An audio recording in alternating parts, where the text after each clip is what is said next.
Cute से दिखने वाले रेड पांडा को बर्फ की बड़ी सिल्ली दी जाती है। क्या ये पांडा को सिर्फ खेल के लिए है या इसके पीछे कोई बड़ी वजह है? और अगर रेड पांडा को बर्फ न दिया जाए तो इस प्यारे जानवर के साथ क्या होगा? आइए जानते हैं रेड पांडा के अजीबोगरीब ये रहस्य के पीछे का विज्ञान। देखिए, रेड पांडा का शरीर ठंड के लिए बना है। इसके पूरे बदन पर घनी मोटी फर होती है। यहां तक कि इसके पंजों के नीचे यानी तलवों में भी बाल होते हैं, ताकि बर्फ पर चलते वक्त ठंड न लगे और फिसले भी ना।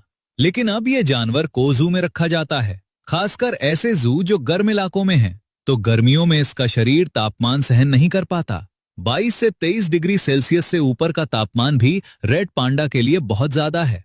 गर्मी में ये स्ट्रेस में आ जाता है, खाना बंद कर देता है, सुस्त हो जाता है और अगर तापमान और बढ़े तो हीट स्ट्रोक का खतरा हो जाता है, जो जानलेवा हो सकता है। इसीलिए जू वाले गर्मियों में रेड पांडा को बर्फ की बड़ी सिल्ली देते हैं। रेड पांडा उस सिल्ली पर लेटता है, उसे गले लगाता है, उसके ऊपर बैठता है, पंजों से खेलता है और इससे उसका शरीर ठंडा रहता है। ये सिर्फ खेलना नहीं है, ये उसकी सर्वाइवल की जरूरत है। बहुत से अच्छे जू में तो रेड पांडा के एनक्लोजर में एसी लगे होते हैं और तापमान 15 से 17 डिग्री पर मेंटेन किया जाता है। लेकिन फिर भी बर्फ की सिल्ली एक एक्स्ट्रा मदद है जो इसे खुश भी रखती है और ठंडा भी। अब एक बड़ा कंफ्यूजन क्लियर करते हैं। ज्यादातर लोग सोचते हैं कि रेड पांडा उस बड़े काले सफेद पांडा का छोटा वर्जन है, लेकिन सच ये है कि रेड पांडा का उस पांडा से, भालू से या रैकून से कोई रिश्ता नहीं। ये बिल्कुल अलग प्रजाति है। असल में पांडा नाम सबसे पहले इसी रेड पांडा को मिला था। बाद में बड़े वाले को भी पांडा कह दिया गया। मतलब असली पांडा तो यही है।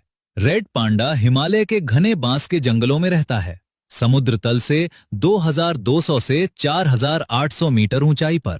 नेपाल, भूटान, चीन, म्यांमार और भारत के सिक्किम, अरुणाचल प्रदेश व पश्चिम बंगाल के कुछ हिस्सों में। लेकिन दुख की बात यह है कि दुनिया भर में अब सिर्फ 10,000 से कम बचे हैं। भारत में तो मात्र 250 से 300। ये अति संकटग्रस्त जानवर है। इसकी डाइट का 98% बांस है। दिन में 12 से 14 घंटे ये बांस खाता रहता है। लेकिन नेचर ने इसके साथ मजाक किया है। इसका पाचन तंत्र बांस को ठीक से पचा नहीं पाता। जो खाता है उसका सिर्फ 24% ही शरीर इस्तेमाल कर पाता है, बाकी निकल जाता है।